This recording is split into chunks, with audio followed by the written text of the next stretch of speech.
voted for in the last election. And so with that, I'll turn things back over to Chair Aguilar to answer any questions. Thank you, Representative McBride and Representative Figures. Andrew? What do you think of Haley Stevens introducing articles of impeachment against Robert Kennedy today? I think that what Robert Kennedy Jr. has done to the healthcare system, what he stands for, his latest support for decisions that reduce Americans' access to vaccines are deeply troubling from a public health perspective. I understand that members have frustrations and concerns about it. I don't know how successful those measures would be in a Republican-held Congress, but I appreciate that members have a lot of views on this and want to hold the Secretary accountable. He is someone who is an impediment to Americans having health security. I think that's very clear, and the day for accountability will come. I don't know when that is, but the day for accountability for the Secretary and many others of the President's administration will come. We'll see what that looks like, though. Nick? I want to ask about the NDAA. Do you expect to support final passage of that bill whenever it comes up later today? We'll see when it comes up. They got to pass the rule first. I think they're having some difficulty with that. If it comes up, well, we've had a caucus conversation this morning. Adam Smith presented the bill to the caucus, and members will make their decisions. I'll wait until the rule passes, and then I'll indicate where I stand on the bill. Yeah. This NDAA has a provision in there requiring the Department of Defense to release a video of the strike on the Venezuelan boat, particularly their second strike that killed 2 defenseless shipwreck survivors. And if the Pentagon doesn't do that, then the Secretary of Defense's travel budget will be reduced. So you have now bipartisan support to get this video released. And we need to be asking, the American people would be asking, what is Pete Hegseth hiding? Michael? President Trump was in Northeast Pennsylvania last night, kicking off what the administration has described as a series of events promoting his economic agenda, his economic policies, pushing back on Democrats' criticism of his role in the affordability crisis. Republicans believe that the more he's out there, the better it is for them and their voters to hear from the president. I wanted to get your thoughts on, do you believe the more that President Trump is out there, that it's advantageous to the case that you all are making about the affordability crisis, given that he's called it a hoax and a con? And just what do you make of the fact that they say that he's going to be out on the road a little bit more, speaking about his agenda and kind of looking to rebut some of the criticisms that you all have waged against him on the affordability crisis? Sometimes it's a long 16 blocks from Capitol Hill to the White House. Clearly, it's taken the president quite a long time to understand the affordability crisis that we're in. I think the event yesterday was one of the first I've seen that the president wasn't attending a sporting event or something else. But saying that the economy is A+++, calling the affordability crisis a hoax, these are things that the American people just know aren't true. He's lying. House Republicans are lying. They know that. They know that the affordability crisis is at their doorstep. They know it is more difficult to live under the Trump economy than it was previously. And they're holding him accountable. And that's coming through not just in public polling, but it's coming through in our elections. In every election that we've seen, special elections from last night to Iowa months and months ago to everything in between, New Jersey, Virginia, Mississippi, Georgia, I mean, all of these, Republicans continue to underperform because they have no real solutions. They won't solve the affordability crisis. They're only making it worse, and the American people are smart enough to know that. So I don't think that there's anything that the president can do, because clearly every time he gets in front of a microphone, he's saying something that is an outright lie, and the American people know it. So I don't have any problem with him continuing to go out around the country and to talk about this because the polling clearly shows that folks aren't paying attention and that they know better. Can I add something? Oh, Yep, you yep. go ahead. Sarah, then Ted. Just a couple of things. First of all, the idea that the American people aren't hearing enough from Donald Trump right now beggars belief. I think everyone in this country hears enough from Donald Trump, and having him go out on the road and stand in front of a sign that says affordability isn't changing that. It also doesn't change the fact that they have no plan to tackle the affordability crisis, and that Donald Trump himself has continued to deny this crisis, calling it a hoax.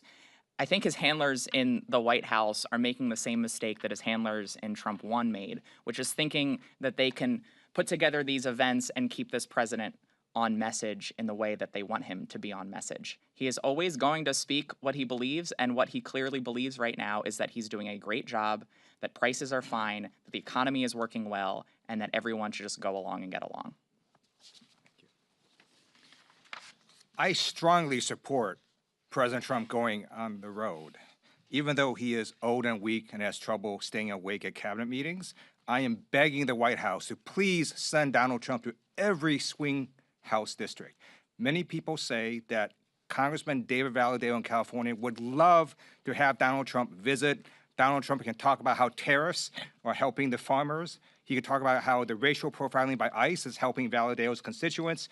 And he could talk about how the Medicaid cuts are owning the libs in David Valadao's district. I would love for Donald Trump to go to every House swing district. I think that sums it up. Yeah. Have any members of House Democratic leadership talked to the GOP leadership in the House about the health care vote? Why do you think they're staying strong on their argument? Because it doesn't seem like there's a lot of flexibility on their part. I can't speak for other members of the leadership team. I can speak for myself. I haven't had any conversations with House Republicans. They continue to recycle old priorities, the priorities that they laid out today in their conference meeting and in front of all of you previously are all old ideas, 10, 15-year-old ideas that reflect where Republicans are, that basically say if you have money, you can put some money aside to help with your health care. It does nothing to address the millions of people in Alabama's 2nd District who are losing their health care and around the country. Democrats are fighting for them. They're fighting for people to keep their health care, and none of the ideas that Republicans put out today move the needle to actually help the American people keep the health care that they have. Can I just say something? I'm sorry. Just briefly on that, with regard to the Republican conference's proposals, quote unquote, on the healthcare affordability crisis, the one that they created. This is like an arsonist setting fire to a house and then bringing a garden hose to try to put out a 5-alarm fire. These are no solutions to actually grapple with the healthcare crisis that they created. The Republican healthcare plan was the big ugly bill. The Republican healthcare plan is Trump Care, which we are living under right now.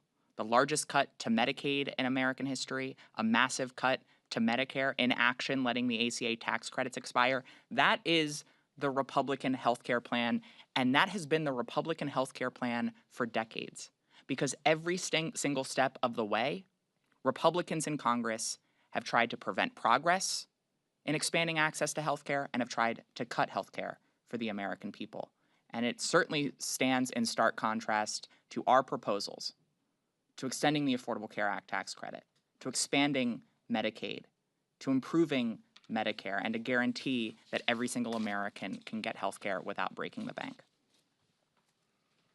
In the middle of this affordability crisis, there is growing concern that the construction of these AI data centers in rural communities specifically could be increasing the cost of utilities like water and electricity. Do Democrats see this as a priority? And if so, is there any bipartisan consensus that this needs to be addressed?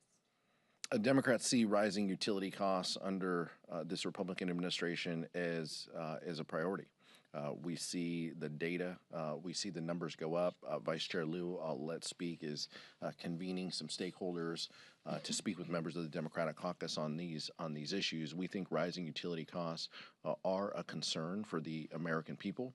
One of the first things the administration did was to gut any renewable energy proposals that the previous administration had in place that would have diversified our energy, would have lowered costs, made significant investments.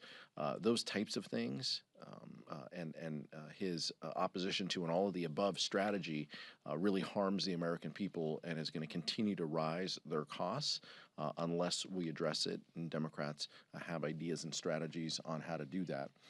But we're going to need to ensure that we have the gavels in order to deliver on that.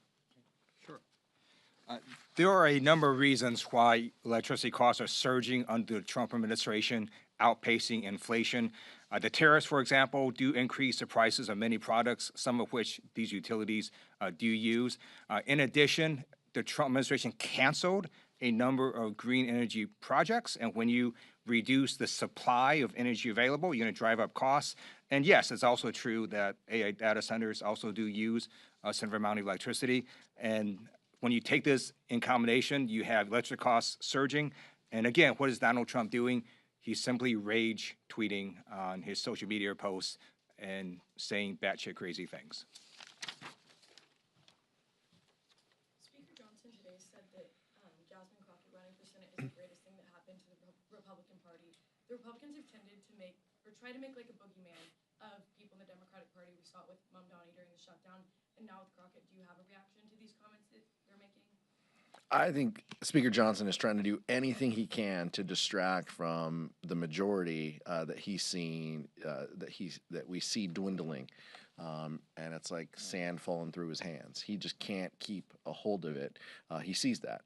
He would much rather talk about a Senate race than he would the Georgia House races that Republicans lost, or the mayor's race that the vice chair mentioned, first time in 30 years that a Democrat has been mayor of Miami. He wants to distract and take away from this because he's losing his grip on his majority. That much is very clear. So the more that Speaker Johnson wants to talk about the national landscape and the Senate environment, I absolutely support, because he's losing his majority next November, if not sooner. Mike in the back. Thank you. On the ACA subsidies, yesterday we saw yet another plan to extend them 2 years, not the 3 years you want, and it's got some eligibility limits and some HSA promotion language in there. But it does have the advantage of being bipartisan. Jared Golden's on it, Tom Suozzi, a couple others. Do you see a scenario where if the option is no extension of subsidies, or you guys have to swallow a shorter window and some of the reforms that you don't like, but do you see a scenario where that is the vehicle that can actually get something done? No one has signed on to your discharge petition from the Republican Party. We want to help the American people. We want to pass laws that help the American people. The House and Senate, Democrats both have the 3-year proposals that you mentioned. There's 2-year proposals. There's 1-year proposals that are bipartisan. I understand that. We're not negotiating, here in this room. Let's see what the vote totals, look like. I don't anticipate that either of the Senate proposals has 60 votes. Democrats have said we'll go anywhere, we'll talk to anyone if it delivers support. If it supports our health care for the American people. That is our policy. We feel that the 3-year proposal is the best, fastest, most certain way in order to do that. But we're willing to have conversations, and members are having conversations as you see with that outline. And we support members having those conversations. Right now, let's see where the vote totals are. That group is growing. It is bipartisan, as you mentioned, but it is nowhere near the 200+ members that we have on our bill right now. So let's give it some space and some time. But our focus, our North Star, is always going to be, how do we deliver the most help to the most people? And that's what it will continue to be. Shamar? Yeah, Shamar. And I'll add to that, in the lead up to and during the shutdown process, the one message that was consistent coming out of the Democratic caucus was, come and talk to me. meet us at the table. Let's discuss a way to keep healthcare affordable for millions of people. The fact that we're even getting to the point now where there are bipartisan solutions, I think, is an outcome, or bipartisan proposals, rather, is an outcome of that messaging and of that belief and of the strategy of Democrats to be willing and open. It's not even a strategy, it's a core principle, right? Just come to, like, we all got elected to Congress to come here to try to hash out different deals in different ways where we understand we won't get everything we want. They understand they won't get everything they want, but we should be able to come together as adults in a room and come up with solutions that literally will save lives in this case. That is so drastically necessary. So I think, that is progress that we're seeing those sorts of offers on the table. And I think it's progress that's been driven by the leadership of the Democratic caucus and the position of Democratic members of Congress. One of the things that it also speaks to is, where is Speaker Johnson, on this? His members are clearly speaking out against him by supporting these bills, 1 year, 2 year bills. He is nowhere to be seen. That's why discharge petitions happen. That's why discharge petitions have been successful, is because he cannot lead a group. He cannot keep them on the same page because they know his North Star is how to decimate the ACA and hurt the American public, and they know that that's not popular. They're just waking up to it, and they're trying to do something to send a message to their communities that they're aware of it after they voted for the largest Medicaid cut and health care cut in American history. Well, a quick follow then, if I could, because Mike Johnson is not going to bring the Fitzpatrick bill to the floor because, as you say, he doesn't support the subsidies that you do. But Fitzpatrick would need Democrats to sign the discharge petition to force it around Mike Johnson. Would you guys be willing to sign the discharge petition if the 3-year plan doesn't reach the 218 threshold? Look, let's see what the 3-year plan delivers on the discharge side. I haven't heard specifically if Congressman Fitzpatrick and the other Democratic sponsors are ready to discharge their bill. So there's a couple steps here before we get to that point. But like Shamari said, look, the American people know that the Democratic Party supports healthcare. We want to deliver support to as many people as we can to avoid this catastrophic cliff that Republicans have created. Unfortunately, Republican leadership doesn't want to meet with us or talk with us about it. So we'll see what the member-to-member conversations will yield. Last question.